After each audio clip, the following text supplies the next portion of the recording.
Brought to you by the Rugby Outlet Mall, equipping you for freedom and connection through rugby. Find out more at rugbyoutletmall.com. I think the minute I stepped on a practice field for rugby, the calling happened. An 8-year plan to be on the team, and I was in it within 2 years. Don't wait until you are a pro to be a pro, right? Like, I like doing something, stopping and learning from it. Like, it just looked like it was a heavy hit. To give up, it's not up. You know, that's the first time I played like professionally. I'm making rugby money. How can I make money outside of it? And there's two Scottish guys, and they said, "Oh, you're here for the movie." Rugby is a sport where that's often coupled with actually having a good time. He looked at me and he says, "You guys are awesome." Grow rugby, grow rugby, grow rugby, grow rugby, grow rugby.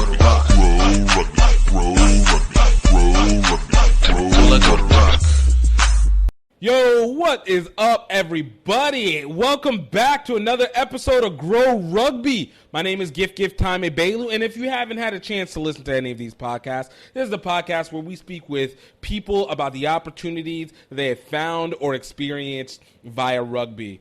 And we have an amazing guest today. Of course, you clicked on this because you looked at the guest and you were like, yo, this looks kind of interesting. We got Onwusiri from the Girls Ruck podcast coming out of London. This was one that I found particularly interesting. I actually found it because of another friend's IG stories, and I was like checking it out. I was like, this looks interesting. Listened to a few of the shows, and I was like, yo, this chick got some. Like, I feel the way she interviews, and I feel the way that the connection that she's having and the information that she's bringing and this attention she's bringing to these women.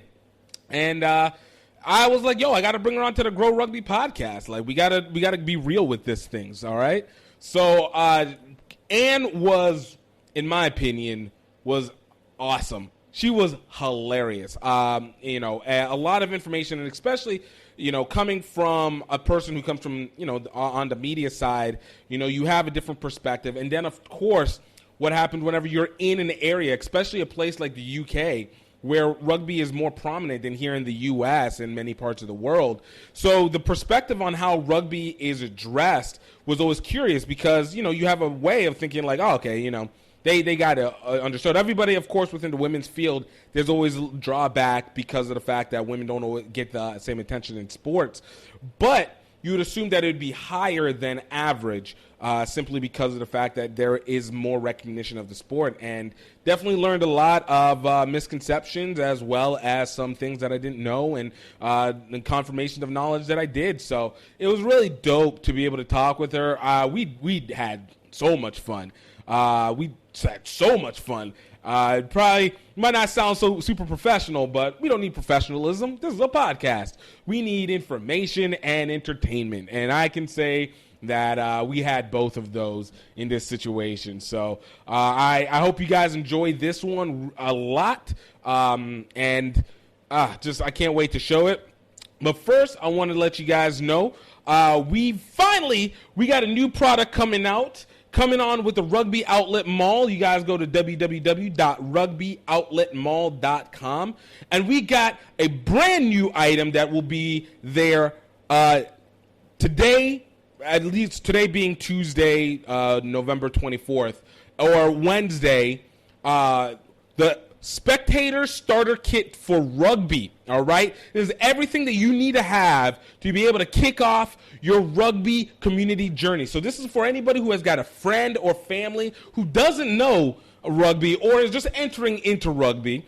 And, they might not need to know the dynamics of how rugby goes on a point-to-point pitch basis, but you want to make sure that they can feel the most comfortable and they feel like they are a part of the community and everything that's involved. And this is the kit to get, all right? We're talking about their own Shoot the Boot mug, all right? They got their own rugby ball.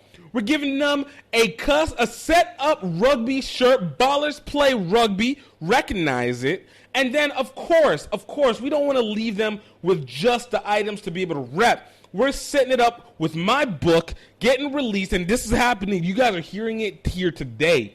My book getting released, Spectator Laws to Rugby, and it will show them how to be able to watch and understand the social dynamics and aspects that come along with rugby and how they need to go about it in this amazing book of rules and laws that they can use to follow so they can find themselves involved and easily transition. And I'm saying it's not just for people who are new to the game. It can be for the veterans who want to be able to throw code at the line. Of course, a shoot the boot mug. You can't get rid of that. You can't not have that.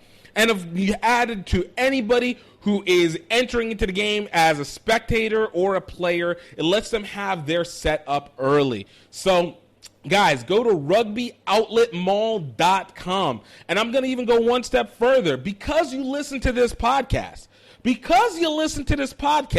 you guys get the promo code GROWRUGBY, GREAUX Rugby, and you get 20% off of all GiftTime Rugby Network and HBCU Rugby Classic gear. That includes the Spectator Starter Kit for Rugby. So, guys, go ahead, grab yours, and I'm telling you, keep on the lookout, because we don't do Black Friday deals. We do Black Friday opportunities, but you listen here to go get the deals. So I hope you guys enjoy it. And, of course, add to that, you guys are going into the holiday weekend. Yo, go check out the documentary, Singapore to Tokyo, Any Way We Can. You guys you will not regret 1 ounce of it. Watch it with your family. It is the absolute perfect time to be able to go. And all you need to do is just go to redearthfilms.vhx.tv. That is Red Earth, REDEARTH Films, FILMS, the letter V, HX.tv. $17 gets you 7 episodes, $20, 20 minutes per episode. You guys are going to get an in-depth of learning about, how big rugby really is in the world as we traverse through Southeast Asia, heading to the 2019 Rugby World Cup, and just the lessons and learning about the rugby clubs that are in there and a part of this rugby community worldwide, and how much it takes to be able to continue to be great for this sport on and off the pitch. I mean, it's amazing. Definitely go check it out. You've got to go check it out. And of course, last but not least, definitely go follow us on Instagram, Grow Rugby Podcast, GREAUX Podcast. Grow Rugby Podcast. Follow us on there for updates. And also, guys, check out our YouTube page, youtube.com/GiftTime Rugby Network. Subscribe, put on notifications so you know what to do and know what's going to be coming in at the time, and you're knowing what's going on. And look, man, this is going to be a wild holiday season. And last but not least, y'all, I got to wish my mother a happy birthday today. Big happy birthday. I cannot do any of this if it wasn't for her. Along with my dad, but today is her day, so along with her, she's been able to help me through this rugby career journey and allowing me to do these experimental things that I would not be able to do as well without her. So big congratulations to her, and if you want, you can go check her out on Facebook. And, Caroline A. Baylor, just wish her a happy birthday on my behalf. So, in the meantime, I hope you guys are ready. I hope you guys enjoy Onwusiri, Black Girl Ruck. Check it out. Grow rugby, grow rugby, grow rugby, grow rugby, grow rugby. What's up, everybody? Welcome to another great episode of Grow Rugby. My name is GiftTime Bailu, and I got another V-I and incredibly P person here for us on the podcast today. She is the host of Black Girls Ruck podcast, coming out of London, England, correct? Yeah. Yes. You know, just someone that I actually picked up from another friend who had told me about the podcast, and Onwusiri. Yeah. Thank you so much for being on the podcast today. Hi, thank you for having me. This is like the first time I've like featured on someone else's podcast, so thank you. Yo, look, you know, as I always say, look, whenever you do great things, you know, people are going to be able to notice and, you know, get used to that energy attracting out. So, but no, it's literally whenever I found the podcast, it was I actually found it on the stories of another friend of mine who was following your IG page. And so, like, I looked and I was like, yo, this works because obviously I love the angle when it comes to being Black in rugby, simply because it seems to be this unique but also very consistent kind of story across the board. And then add to that, when I found out it was in England and then, you know, of course, Nigerian, I was like, all right, let me check this out all the way through. And just to be able to listen to your podcast and listen to these women be able to tell their story, and you get some really legit women. Just this past episode was with the Wasp ladies, and I listened to the young lady from South Africa who's the first professional paid female rugby player from South Africa, correct? Yeah. Like that, I was just like, okay, this is what I like. This is the stories that I've been hoping to find and being able to present, and love being able to present it to a U.S. audience, but just to be able to know what the stories are like across the board. So, you know, thank you for putting that out there, by the way. Thank you. Thanks for listening. I think, I still find it quite surreal because these are all things that I'm like all these stories, they're all just things I want to hear. And like, when I ask the questions, I generally just want to know, like, it's me being very nosy. And I think that does come across in that I am just like, what are you doing here? Why do you do this? And like being really nosy. But it's so nice to hear that people actually want to hear these stories and want to learn more about these people. Yeah, you know, I've always been a big advocate of rugby needing to know stars, especially when it comes to smaller, less prominent rugby countries. Like, being able to put faces to sport makes it easier to connect with the sport, and especially how rugby gets promoted so heavily as a community sport. I think it's so necessary that these integral stories get played, and then because we have this international presence, the range is so uniquely large. So, I'm with you. Like, even for me, I like to I want to just hear your story. Like, I want to talk. Yeah. Like, what's going down? Like, let me know. So, kind of, I want to kick off from the beginning for you. You know, we like to do origin stories here, Marvel style. You know. For you, you know, can you give us a little background? Like, how did you become a part of rugby? So I started playing rugby. I had always played like a bit of sport or gone to the gym, or like kept active in some way. Growing up, it was always netball or football. And in university, like the first time I went to university for my undergraduate degree, just played a bit of football, bit of netball, but I wasn't too serious. Then I went back to university to do a master's in speech and language therapy. And I thought, I want to play a team. I want to play as part of a team. I had watched rugby before and I'd always found it so interesting, but I just didn't really think it was for me.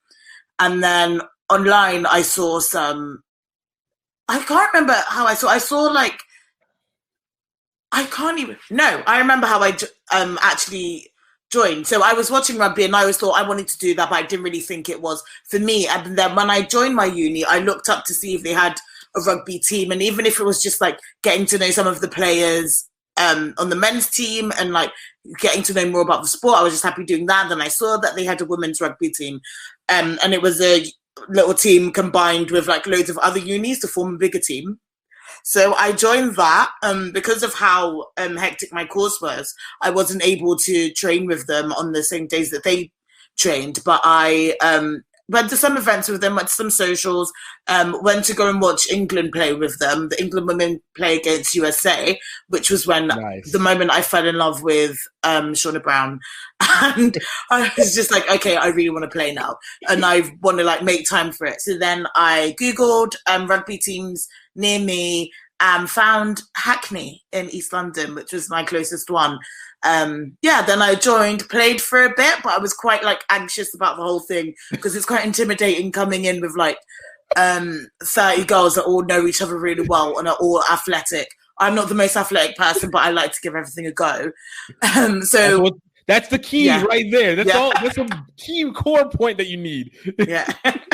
I just try everything. And one day I thought I'll try. Maybe one day I'll score a try. But it didn't happen. But it has happened finally. So when I first did... Congratulations.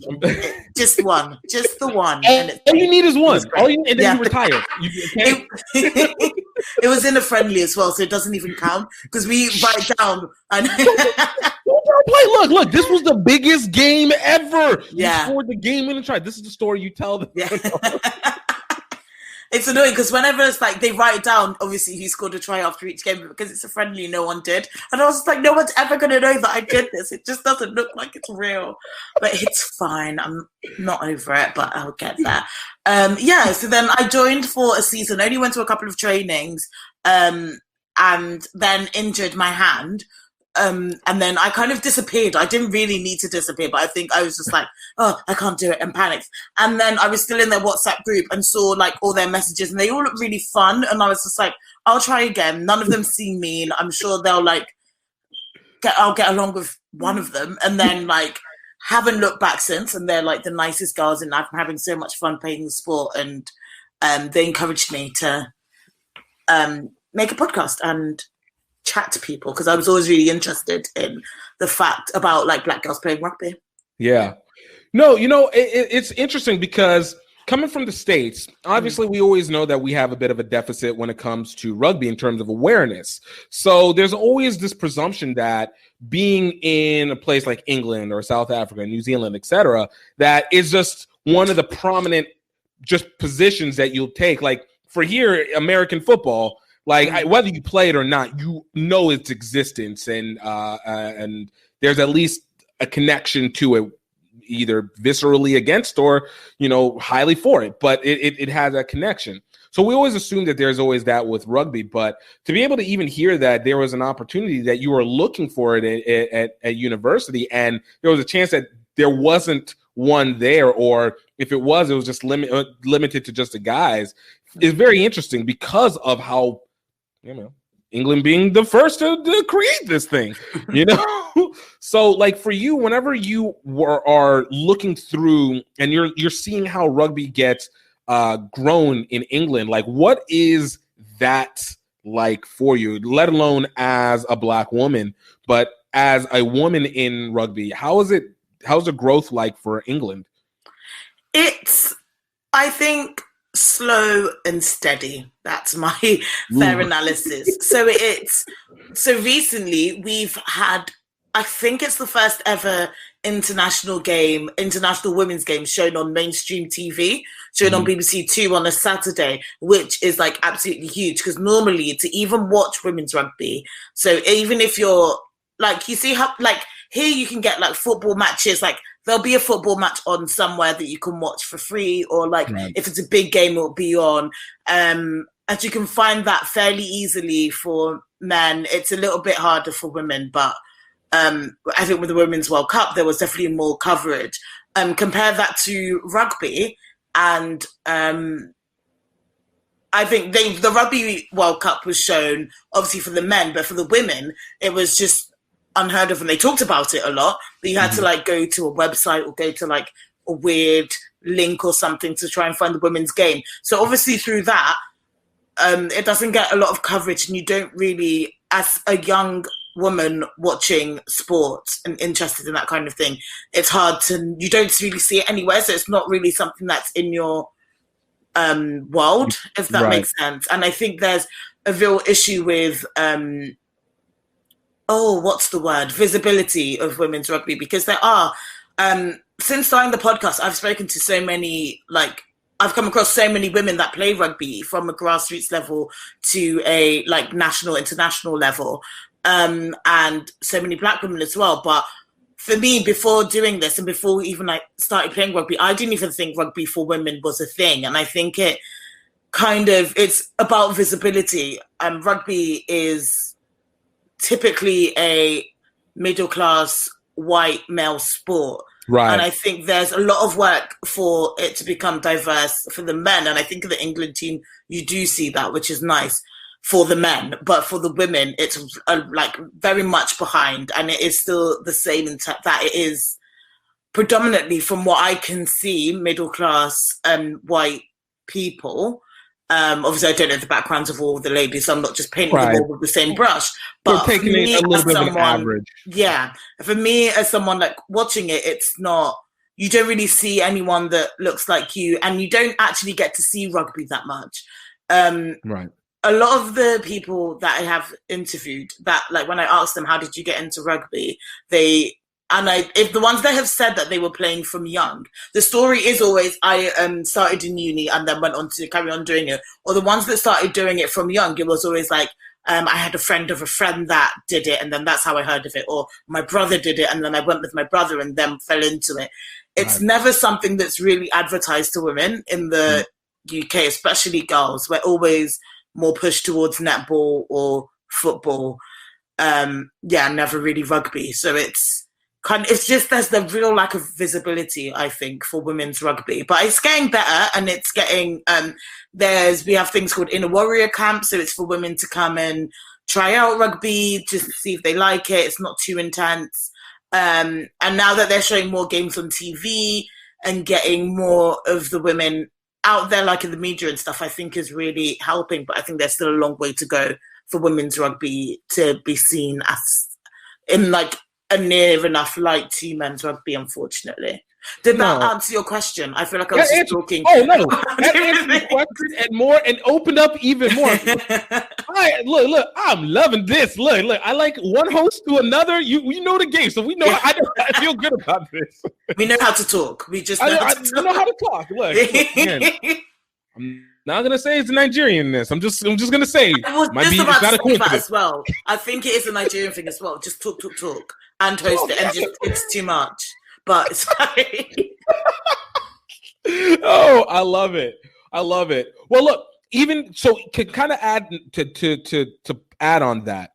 So, I like you said, you mentioned on the visibility thing, and obviously here in the States we've had a very similar thing, and still do. I think it's still a while before we really push it, but you see a little bit. We've seen obviously like the Women's Rugby World Cup 2017. I was going to ask, how did that impact for you guys? Because I know over here, for me, whenever I watch it, I thought it was fantastic. Like it was one of the best that I'd seen, and I've been able to watch quite a few tournaments. But it was ridiculously interesting, and obviously the numbers said that it went well. But were you playing rugby around that time? Whenever 2017 Women's Rugby World Cup occurred? So no, actually. So I remember I got into like watching rugby as a fan from I think it was the 2015 World Cup when England, the men's team, did really badly. But that's when I started. It's very sad. It still hurts to like. Oh God, just not the mic. It still hurts to think about it, but. That was when I started like properly watching rugby and like watching the teams and keeping up on Premiership level. But honestly, I don't think women's rugby was even on my radar at that time, which is really sad because I now looking back and like learning more about women's rugby, it looked like it was an amazing tournament and like broke the barriers of so many things. But at the time, don't think it wasn't in my radar at all. Like I couldn't have told you what was happening. Like, I don't think it doesn't like make any sense to me why, but it just didn't occur to me, which is quite sad because at the time I was like kind of tracking men's games and like reading about rugby, so I had a bit of an awareness, but I just wasn't on my radar, unfortunately, which is quite sad. But it makes sense again because it feels like it was interesting. It was 2016 Olympics, 2017 Women's Rugby World Cup. So I think within that time period, it literally set up the basis for the professionalization of the women's national team.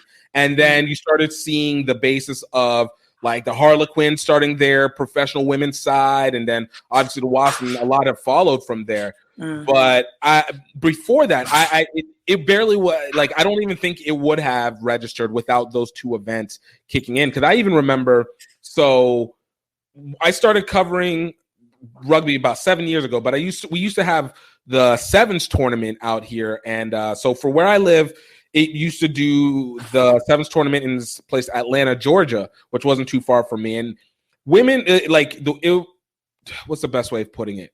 It was very scantily covered. Like, I could arguably say I might have been maybe one of like 3 or 4 media people, period, rugby and non-rugby, that were there. And I think I might have been one of the only ones that wasn't the union. But it was in that where I was like, okay, like, this dynamic is like really tough. This is where you got to see, I think Portia Woodman came into Rise, and we were seeing like Emily Scarrett come in, and all these people kind of opening up their career, but there was nobody out there. And then we had the Olympics kick in, and it was like, oh, wait, this is really getting a spotlight, and it kicked off being the first one. But the 2017 one just kind of blew it out the water. But without them, nothing. And now you even here in the States, you start to see a little bit more, but it was nothing prior to. So the fact that it didn't even get really picked up on the island, and I'm gonna just call the whole thing UK the island, and that considering it was in Ireland is very interesting to me. Yeah. On its inability to get a true spread from there. But for you, as you've seen it now, and you said obviously it's very slow and steady. What are some of the things that you've been able to see maybe from a grassroots level that, next to this BBC Two appearance for the women's team, do you see any new evolvements from when you were first checking it out 5-6 years ago to, where we're at now? I think there's definitely, this might be for me, and just maybe my ignorance at the time before I started, but I think there's definitely more of an acceptance of women that play rugby, or like, it's not really as much, oh, you play rugby, do you do that? There's not as many questions, I feel, for me. I'm not saying that, probably I have heard like friends that have had that same experience of people questioning them. People are a lot more open to the idea of women playing rugby. From what I hear, because I haven't been with my team for that long, but from what I hear, they went through a point, I think like 4 or 5 years ago, so not even that long ago, that it was hard for them to like have enough players to play a game, to have appropriate coaching, to have appropriate facilities for them to actually run as a rugby team at a local level. But now we've got like, at least in our WhatsApp group, there's like 100 girls, and that's 100 girls that have come to training and are interested in playing rugby. And we like frequently at training, obviously lockdown messed that up, but we frequently have like 40-50 girls turn up to training, and that's like new girls who've been playing for a while, like a lot more interested in rugby. So there's been like I think there's been a real growth, and I do think that in the Warriors sessions and more opportunities, there's a real like, I feel like maybe they have this in America, but like the government tries to do like a big fitness kick and like get active and get moving, guys. We can do it. And I do think we had, I should know what this is. Oh, it's a female sports initiative. Oh no, She Can Do It or something like that. Was it? No. I was about to say Her Rugby Counts, but I remember they did a commercial about it, right? It was about like all sports, but rugby was featured quite a lot in it. And it was, I'm sorry, this is going to drive me mad. 4 hours later, everything's done. I know. Oh my God. I'm so sorry. Do you edit this right? Or am I just going to be panicking? I was like, this is just going to be, I'm so sorry for the listeners, but it's going to really annoy me. But that's the best sport. Women's sport. No. This, like, I think it's one of my favorite like initiatives in the UK, but it's really, She Can Do It. Interview's over. I'm so sorry. I can't. Hold on. Let me see if I can help you on these. Let me see if I can help you on this. I will not be able to focus if I don't know what this is. I really like this campaign. Oh. And if you didn't know, I feel like we can be very good friends as a result. Just this moment right here, this is too familiar. This girl can. I found it. This girl can. Okay. Yes. Oh my God, that was going to drive me absolutely mad. Because that's like one. That's. I want to say I'm not normally this disorganized, but I am. Keeping it real, all right? Yeah. This is what we're about in this. I know. This is why I don't think any big brands are going to want to work with me, because I'm just like, I'm a bit of a mess, but it's fine. Anyway. Right, let me start my phrase. Let me start that train of thought again, because I've no idea what I was actually talking about. Look, let me just ask this. If I did keep this in, would you be upset because I enjoy just the realness of this? All right. No, perfect. I'll keep it in. I don't care. Perfect. It's very me. Because this feels better to me. Like I said, this feels normal to me. I'm like, you're just like, it was too clean. Like, it was too clean. I can't believe that. I thought I was going to be poised and like ready and have like nice things. Well, I do have nice things to say, but just say things calmly. But that was going to really stress me out if I didn't bring that up. So I'm glad I found it. Hey, look, it's the small things that count. I'm telling people, it's underestimated. All right, it's underestimated. But all right, so what were you going with? See if we can rewind it back. All right, let's rewind it back.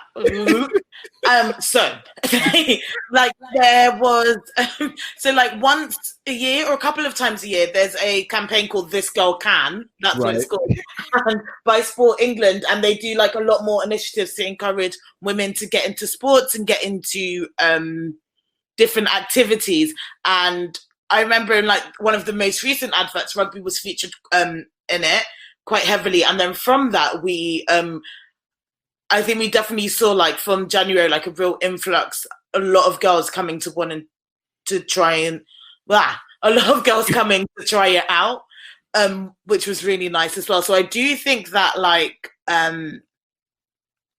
campaigns like that have really helped in terms of getting more women into rugby, because it's a national thing as well.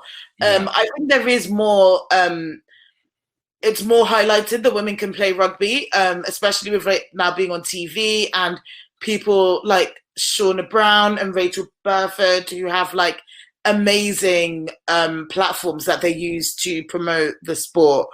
They're definitely helping in terms of like every girl can play rugby and lifting that up. Rachel Burford has Girls Rugby Club, which is this like really cool organization encouraging girls to get more into rugby. Because I learned today that girls, you're not allowed to teach rugby to girls if you're a PE teacher after a certain age in school, which is bizarre. So obviously, what? You're gonna have I need to look more into it, because there was a friend that's a PE teacher that told me, but it's just bizarre and things like that. Arbitrary. It's like, look, I'm sorry, you reached the cutoff. We can no longer access you this information. You're gonna have to what? So I need to look more into that, because I think that is bizarre. But as the PE teacher who also plays rugby told me, and it's bizarre. So that kind of thing puts you off playing rugby if you're a girl. But what was the question? Oh, I mean, the question really was just... Did I answer it? For what it's worth, you answered the question. It was just like, what were the evolutions that came from a grassroots level? But you actually opened up more questions than with that answer. So I appreciate it, because I was going to go a little bit personal. We're going to talk about you a little bit more directly a little bit later on. But I do want to delve into this part. I always hear about this factor, and it might be, and bear with me if I'm talking stereotype or I'm accurate here, or completely just off base. But I've always understood that within the UK culture, there's a certain level of class immobility. a bit. You kind of said obviously people can maneuver here and there.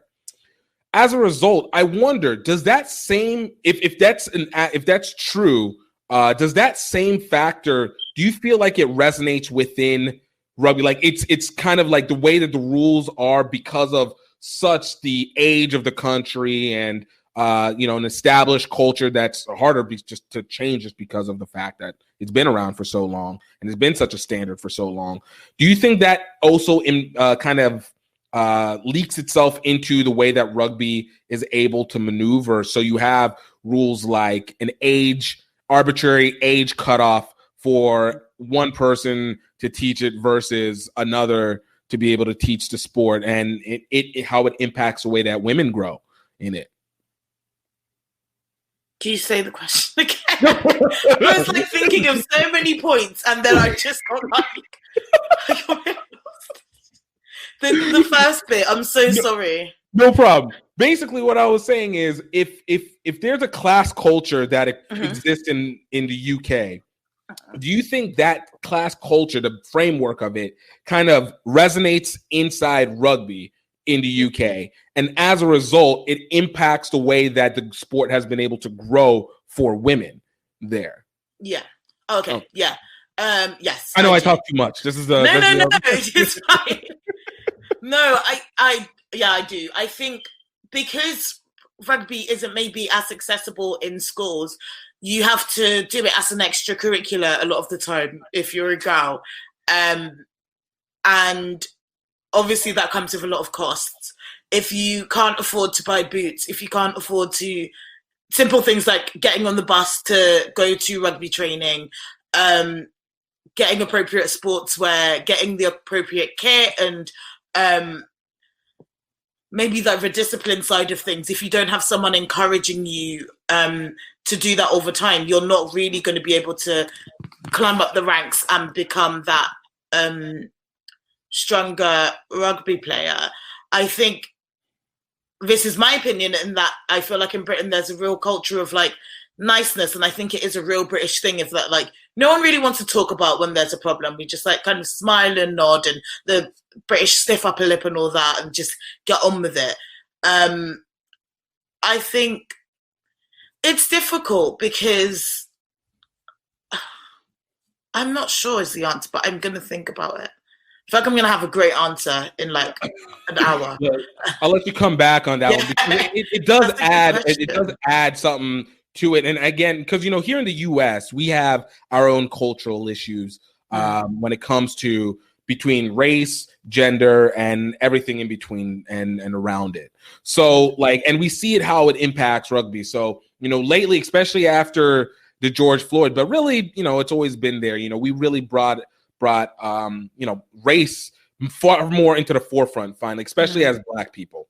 And the US has a very precarious relationship with Black people, with cattle slavery and all that stuff. And so how it's able to impact into rugby often comes in terms of a lot of, I want to say, biases that occur, whether it's in where they're positioned or, a lot of, it's steadily been increasing, but number of Black people who are actually playing, sort of like you said, with the middle class white people that typically play in rugby here, it resonates over here.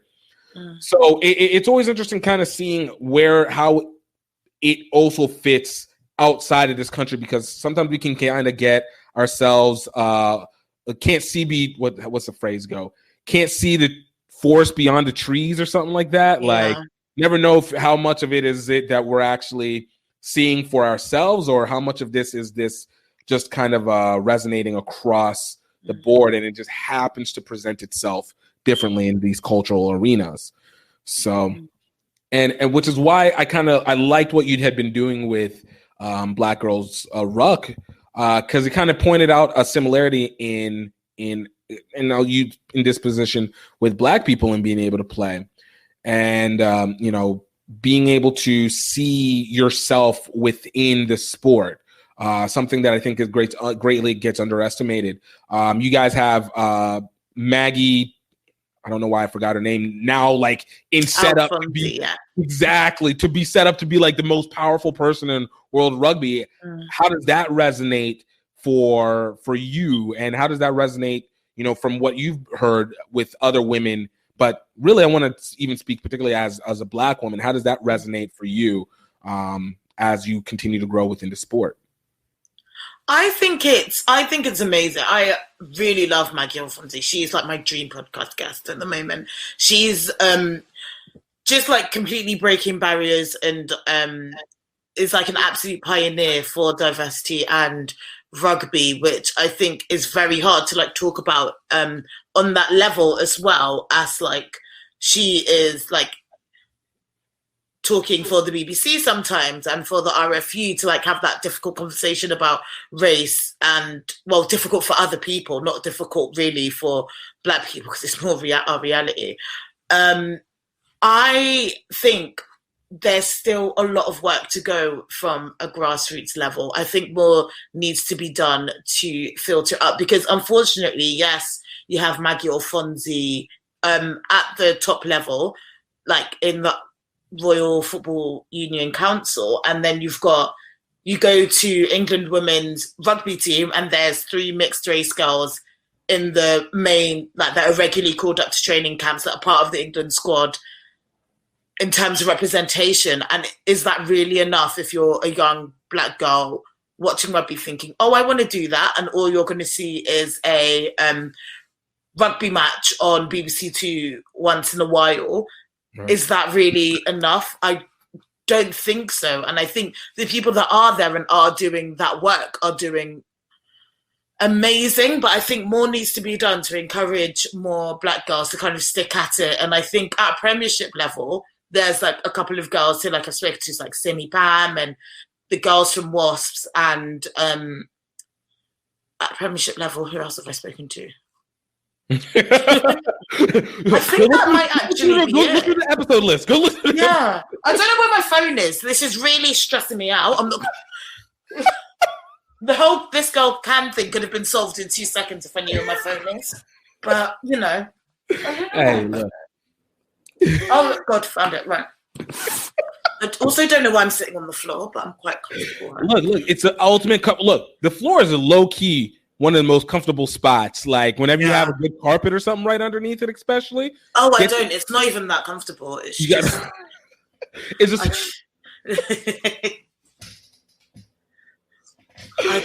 I'm here out of convenience. I don't know what I was doing. Like I just sat down and I was just like, we're good.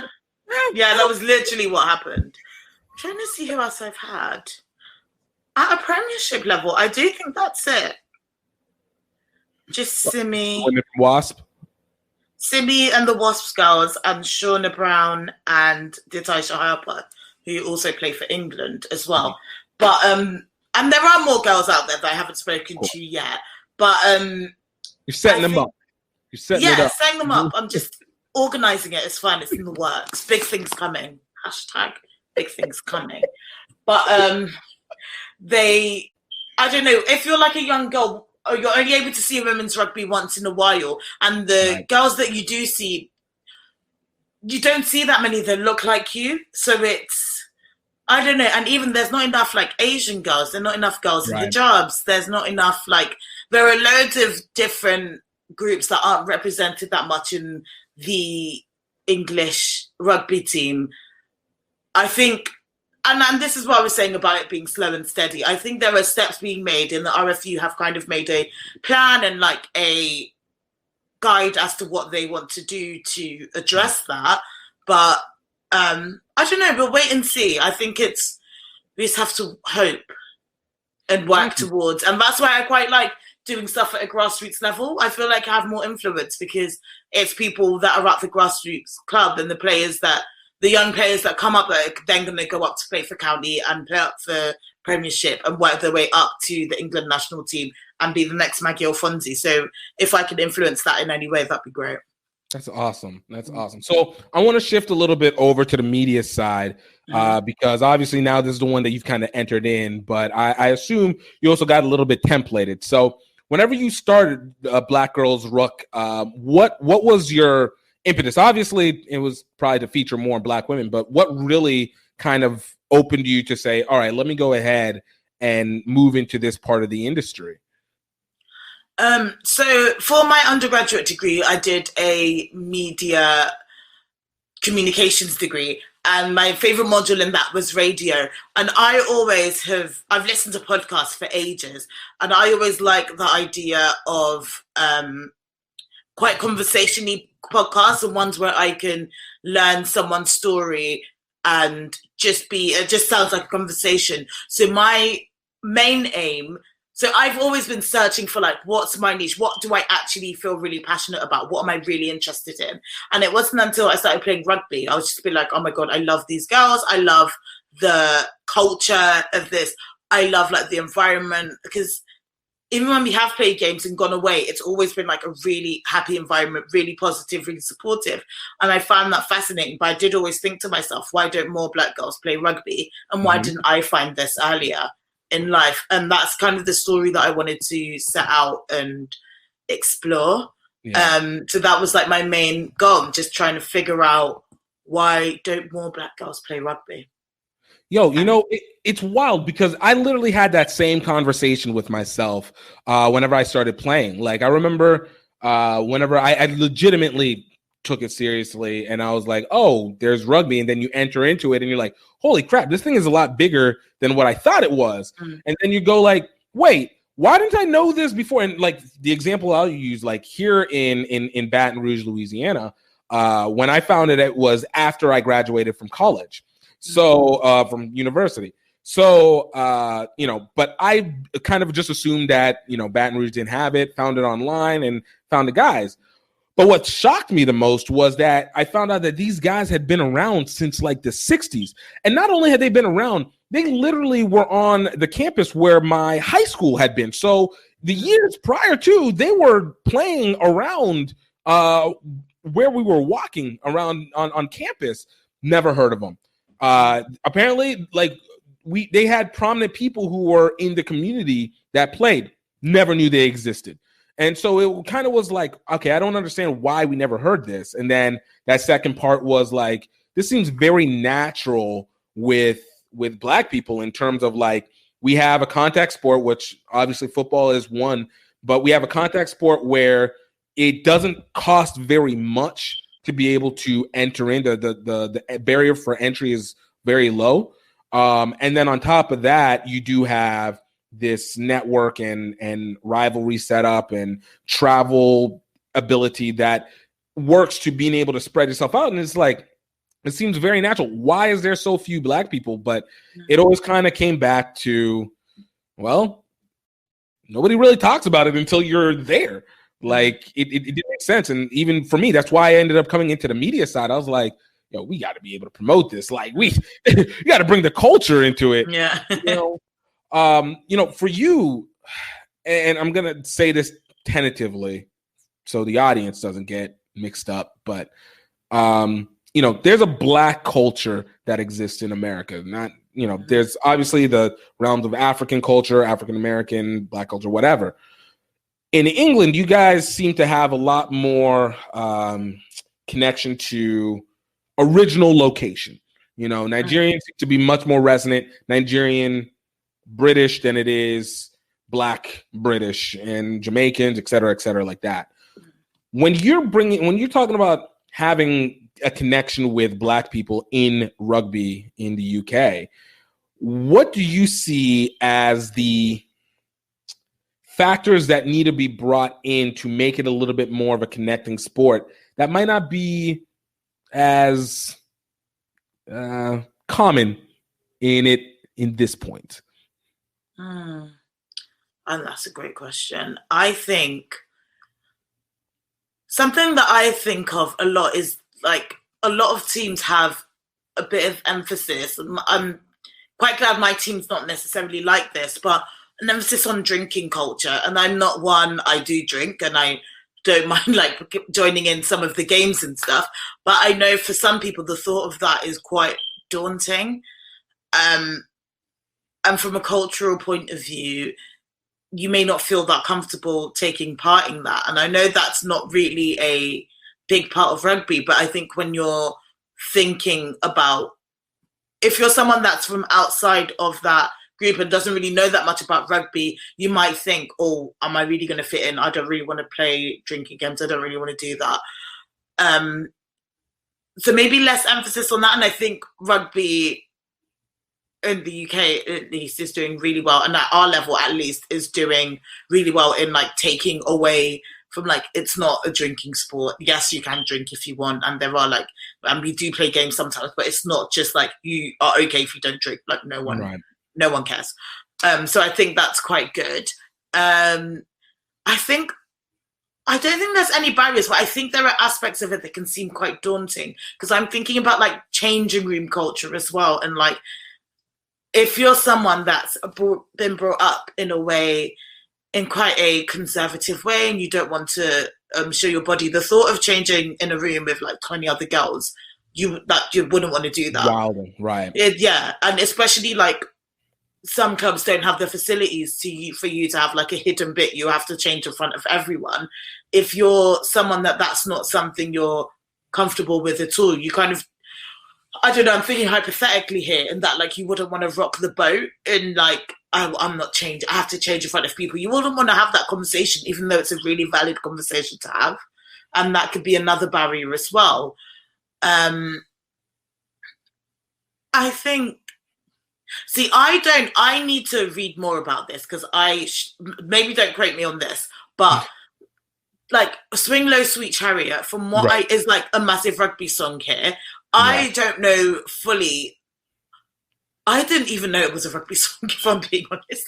I just realized, I knew that I knew it from like learning about Black American history. Yeah. So that's what I have always related to. I didn't really know it was a rugby song. And then with it's a slave song first. It's a slave song before it was a rugby song, which was the weirdest thing for me to discover as well too.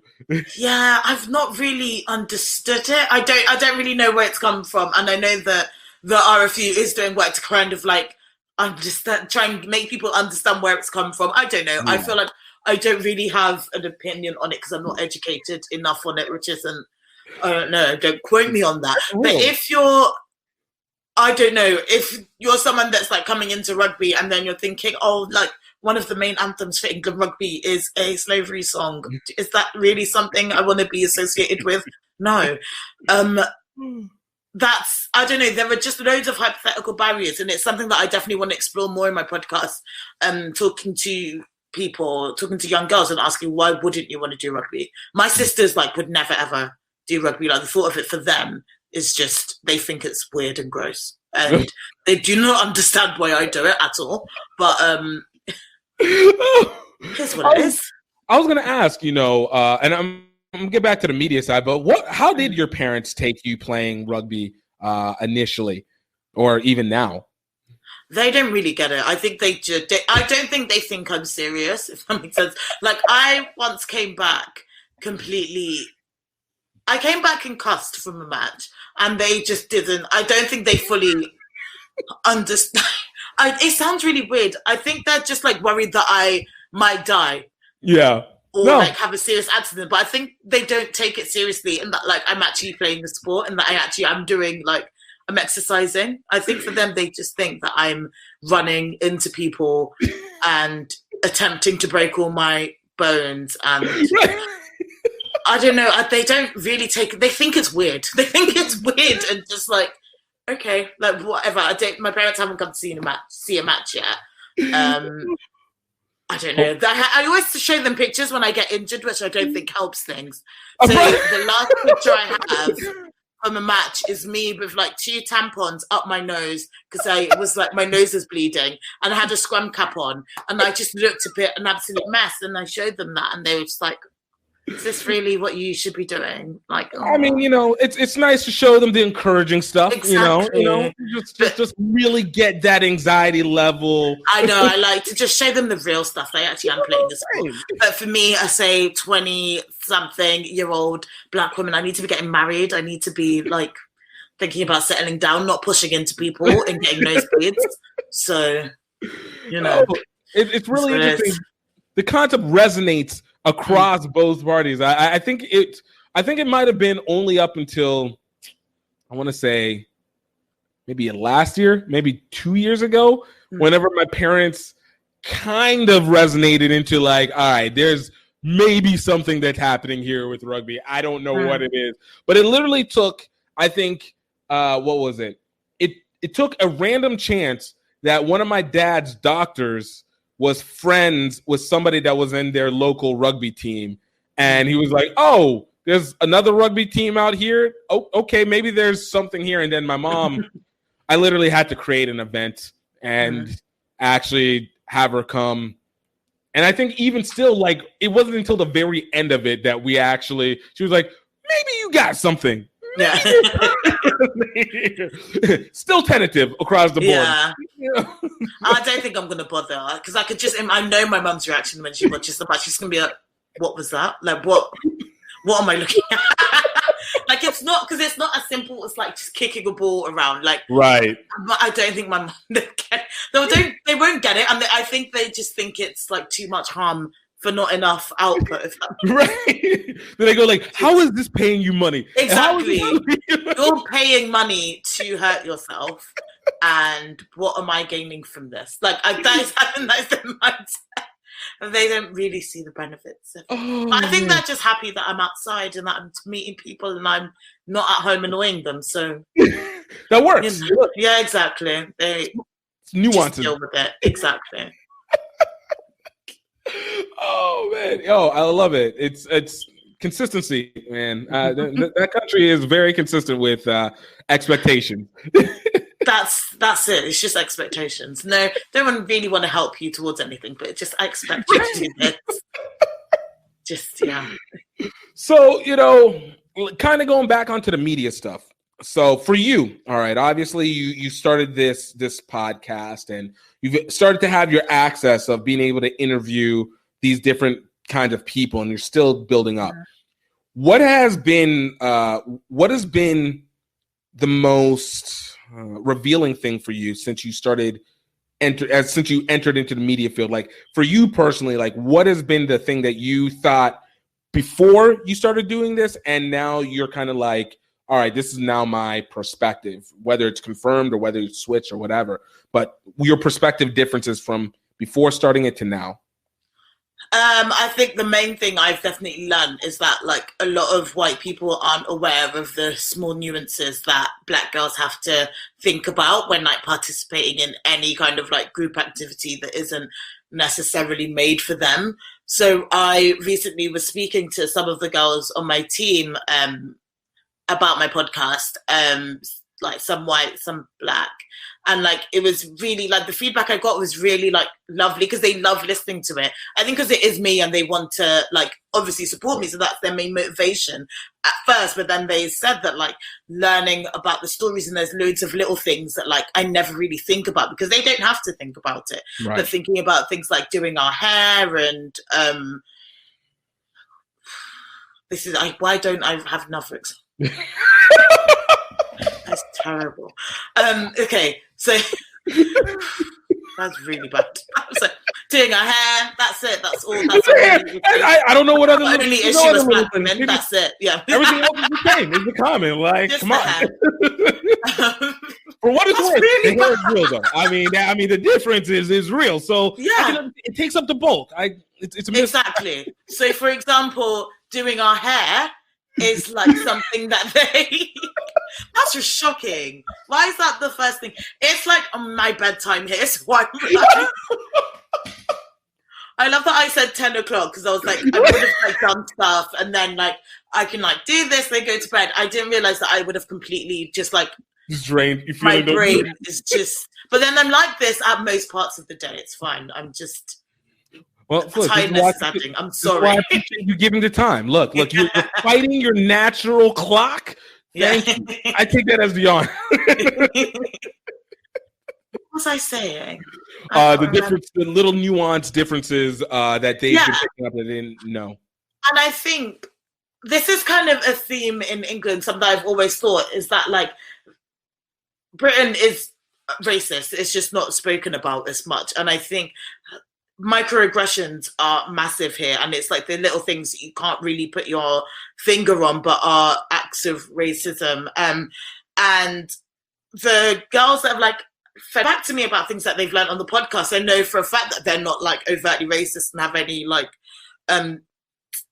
hold negative stereotypes towards any groups or anything like that. But I think it was just so interesting for me that they were like, oh my God, I learned that like you have to think about this, and it's so like I never knew that you have to think about this and that, and like for me that has really opened up conversation and like thinking of new things to talk about. So like looking more into her and like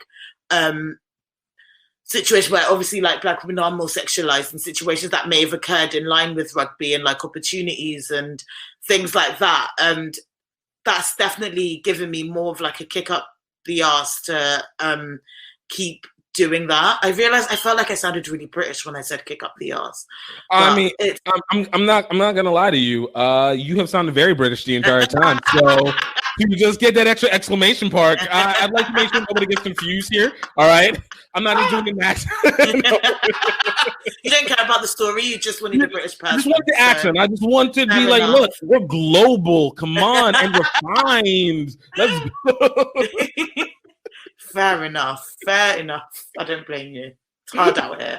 These are unprecedented times, and we need to start looking out for ourselves, don't we? What was I saying? Well, I'm so sorry. I'm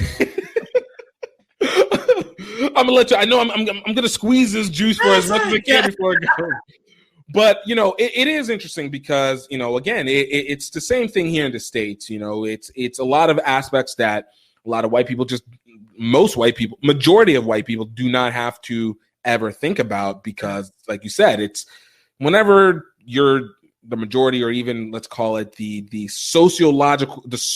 societal standard, you know, you get to kind of maybe not even turn a blind eye. It's more of just like it's out of sight, out of mind, you know? So, you know, it's interesting whenever it comes to things that you find out. I know, like even from a media side, I'll say this one is not as serious, but it was I think regularness has been a factor. So let me kind of explain. So like when you get to talk to some of these rugby players, especially that are at the national level, you know, we see them on TV or at least on a screen of some sort. And it makes you kind of go like, oh, okay, like there is this massive difference between them and me, right? And not to say that, you know, they're not more talented, but you get to talk to them and they're just kind of like, nah, you just really you're a regular person. I mean, don't get me wrong, you're really good at what you do. And this is your dedication but like it's very easy. There's nothing, and in this, I mean this in the most positive way. There's nothing out of the ordinary. It's just the factor that you're very good at what you do. And I can appreciate that because I think it takes away some of the spectacle and allows it to be like, all right, now I can connect with this person a little bit more genuinely, as opposed to this like, yo, you're here and I'm here and I don't see anything different. You understand what I'm saying? Yeah, I definitely get that. I think when I had that realization when I interviewed Shauna Brown and Tasha, because they're like, I don't know, I see Shauna Brown as like, oh my God, she is like the queen of right back and like in rugby. And I was like, oh my God, I have no idea how I'm going to talk to her. And I was so nervous during that interview.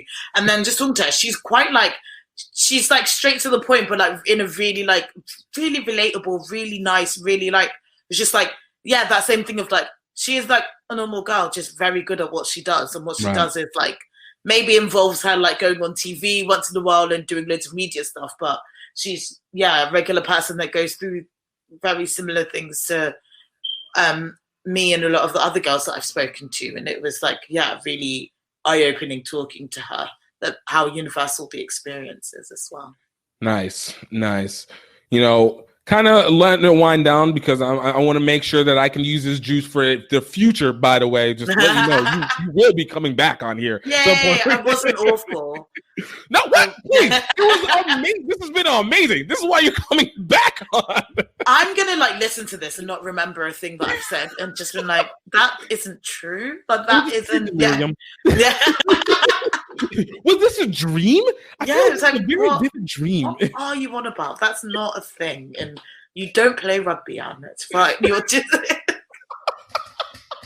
You're not actually meant to be here. It's meant to be your sister he was talking to.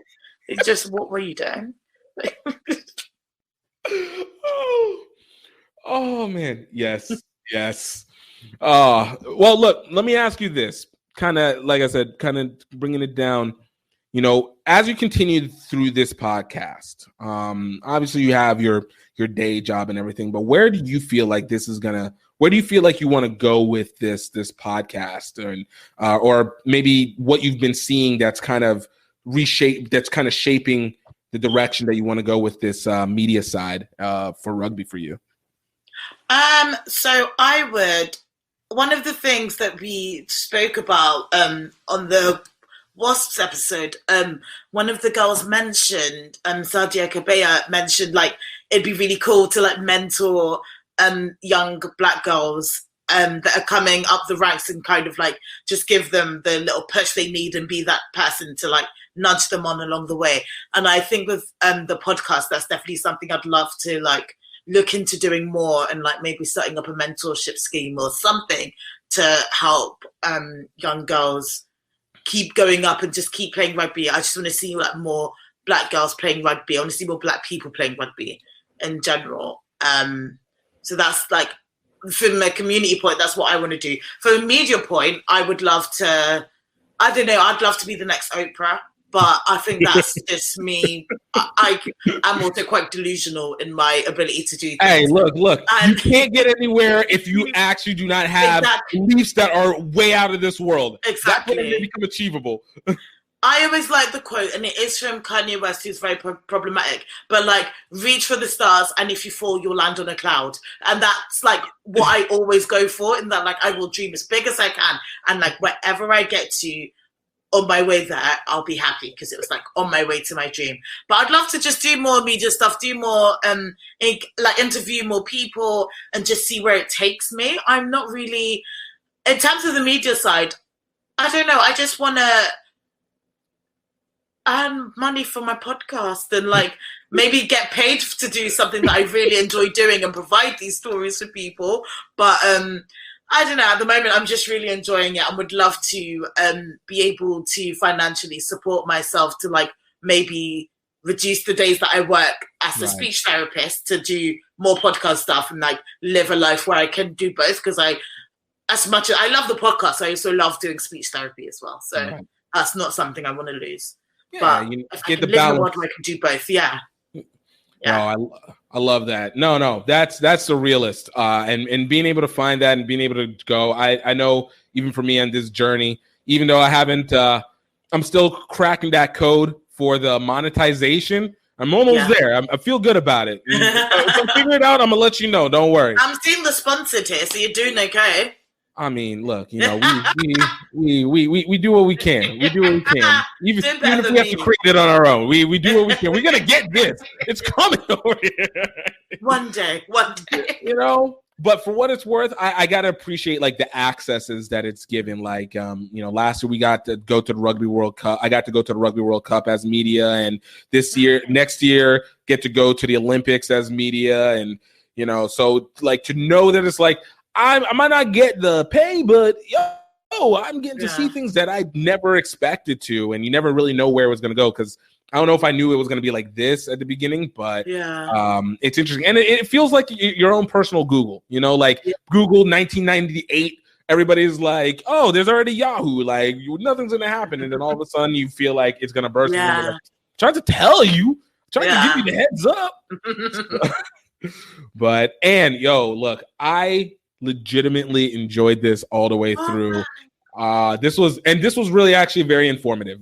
Even through what you consider gas, I just found entertaining. I genuinely enjoyed it, and I continue to look forward to more episodes of Black Girl Ruck. Please let them know where they can find you. All your stuff. Find me on Instagram and Twitter at Black Girls Ruck. And that is where, let me say that again. I'm so sorry. Okay. So you can find Black Girls Ruck podcast on Spotify and Apple Podcasts and all other podcast streaming services. And you can find us at Black Girls Ruck, that's RUCK, on Instagram and Twitter. Yo, I love seeing smooth. The script was perfect. The script, I'm feeling the script. When I'm on it, when I'm ready, I think I need to make a couple of mistakes, then I'll say it properly. I'll never say it like off the bat. It's worrying. It's a muscle you're practicing in. You know, you get it 1, 2, 3 times, and you're good to go. See, this is why I bring it back, just so you can constantly have that practice. Just literally, just come on, just be like, yo, you can find a podcast on Spotify and Apple Podcasts, and then you find it on Instagram and Twitter. All right, that was all we needed for the interview. Good, we're good to go. I wish that was just it. Me, because I just get a little. If I forget something, I just have. Then I go over and over it in my head, and I say it out loud, and then it just gets. I'm hard work. Thank you for having me. Thank you for coming. Oh my God, and I loved it. Oh man, look, I really appreciate you coming through, and definitely can't wait to do it again. And guys, thank you so much for just taking the time to listen. Yo, I hope you guys were able to glean some solid knowledge out of it. And like I said, I know I did. And just generally just enjoyed the conversation. And guys, this isn't the only one that we have. If you get a chance, go check out some of our old podcasts. Not last week, because we missed it last week because there were some technical difficulty issues. But the week before, we had the great Comagandi Fishbin from All Navy Rugby to Village Lions, USA Rugby age grade development coach. We had Dr. Amelia Luciano, who is World Rugby International referee and the commissioner for the Ivy League Rugby League for men. We had Gordon Hanlon, a coaching educator. We had my guy Georgie Coda of Rugby and Beauty, now known as Jump Maker. We had Kamani Davis of Roots Rugby and Made. Matt Upton, Freddie Henry Judah of Life University and Nigeria National Rugby Team. We've had some great people. Nia Tapper. We had Farrah Douglas coming out of Mount St. Mary's. We had James Brunson from the North Philly Nomads. We had Chetta Emba of the USA Rugby Sevens. Yay, and guys, yo, I hope you guys watch the Super Series. We've had so many great guests, especially going into this Women's Rugby World Cup Series era. We're going into the Olympic Series era. You guys want to get to know these guys more and more and get to be more enthralled with it, and great conversations. And I can't recommend checking out these other episodes. But you guys continue to take care of yourselves. And I want you to know, I hope you're happy. I hope you are healthy. And I hope you know that you are highly favored. I will talk to you next time. Cheers.